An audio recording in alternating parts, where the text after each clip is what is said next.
For years, it's been Manning, Brady, and Favre, but I hate to tell you, folks, we've got a new wave of quarterbacks that may be stepping above that level, at least for the time being. Not into that level on the grand scheme of things in terms of NFL history, but for this season, yeah, they're there.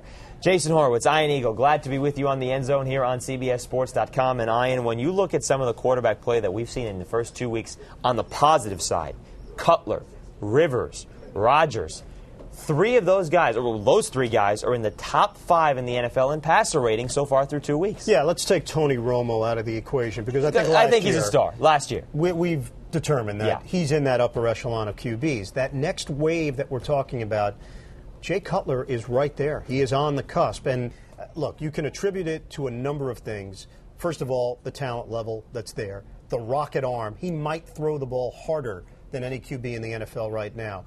Brett Favre notwithstanding, Cutler is a gunslinger. He has that attitude, but, and this factors into the other issue, Mike Shanahan has protected him. This has turned out to be the perfect fit because Shanahan has designed some things to make Cutler be productive and be successful while not exposing him in many ways. Moving pocket, getting him out of the pocket, and now making him focus on just one side of the field to limit the potential errors that Cutler may have with that gunslinger approach. I think as this year goes by, you're going to see Mike Shanahan really unleash Jay Cutler, and the numbers are going to be huge. Already we've seen it. We've seen a little taste.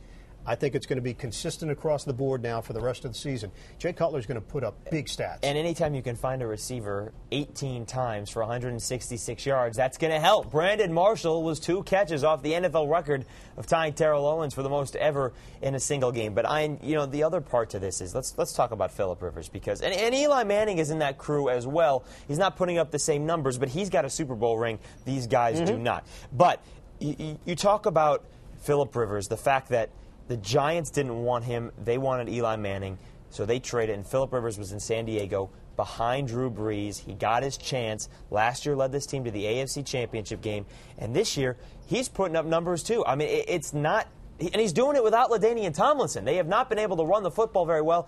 I don't know how many hurt toes that LaDainian Tomlinson has, and Antonio Gates the same thing. But Phillip Rivers is finding Chris Chambers. He's finding Vincent Jackson, and he's getting the ball to Darren Sproles out on screen passes.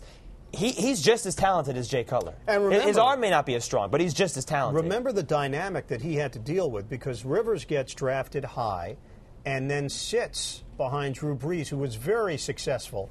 And there was a faction within that locker room that felt, hey, why are we going to mess with a good thing? We're winning with Drew Brees.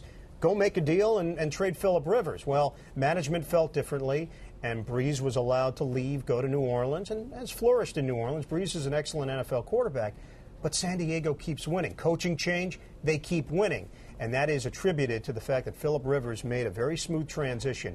It's not the prettiest. He doesn't throw the prettiest ball. It works for him. You don't mess with the mechanics once a guy gets to this level, in my mind. And I think that factors into the Vince Young situation in many ways. People that still believe, well, they've got to change Vince Young. No, this is who he is. Well, yeah. He's a finished product. It's not, that part's not working. That's a different topic, and maybe for next week. For Rivers, look, that's not an easy situation that he dealt with, and he was able to make it work. Sit back, take it all in, still try to develop leadership qualities, but not overstep your boundaries when Drew Brees is the guy. Rivers has been able to do that, and give him some credit, because now you're seeing the number. Now, will they translate to wins? I think they will. Another guy that obviously we've talked about before, and if you want to hear us talk about Aaron Rodgers, be sure to check out the Cowboys and the Packers preview, because you can hear about Aaron Rodgers there. But another guy that may need to get into this level, or maybe getting into this level, how about Trent Edwards? He's a guy that doesn't get a lot of credit, but through 2 weeks, 8th in passer rating in the NFL, a guy that's in his second year. Last year didn't start the whole season, just the second half of it. Beat out J.P. Lossman. He's playing with a Buffalo team that's got more weapons, that likes to run the football, and he is doing very well there. And I think this is a guy that could be very good and rising to that level of Phillip Rivers, Jay Cutler in a couple of years. Very smart. I think that's the thing that sticks out he more went to than Stanford. anything else. Very smart. I've sat down with him. I've talked to him on a number of occasions. And the way he handled that situation, it was a quarterback duel because Lossman didn't get the job done. Now, with that said, you've got to go in and do the job. And Edwards was able to handle that, massage that very delicate situation, still win over that locker room. And the bottom line is he knows how to manage a game. And now, while some people look at that as a negative connotation, I think in this instance, when you have the defense that Buffalo has, when you have the running game that they have with Marshawn Lynch, just go in and manage the game. And he's gone beyond that. The Jacksonville game, he did a little bit more. He won the football game. He did a little bit more than manage the game. And that's a good sign. That shows you that he's capable of rising above it and going out and making plays when needed. That pass to James Hardy in the corner of the end zone, A, it's the reason they got James Hardy, but B, it was a perfect pass that a 6'6" receiver can go out there and catch, and he won them the football game by doing that. And he's going to be a very good quarterback. Jason Campbell is another one of those guys. You're not giving him much love. Not as much, but we'll see if that develops, because week in, week out, he has not shown it through the last couple seasons. And year in and year out, he gets a different offense to deal with. That's part of the problem. That's not an easy situation. That's also part of the problem. All right, Ian Eagle, I'm Jason Horowitz. Plenty more of the Endzone. We'll be here all season long, folks, on CBSSports.com.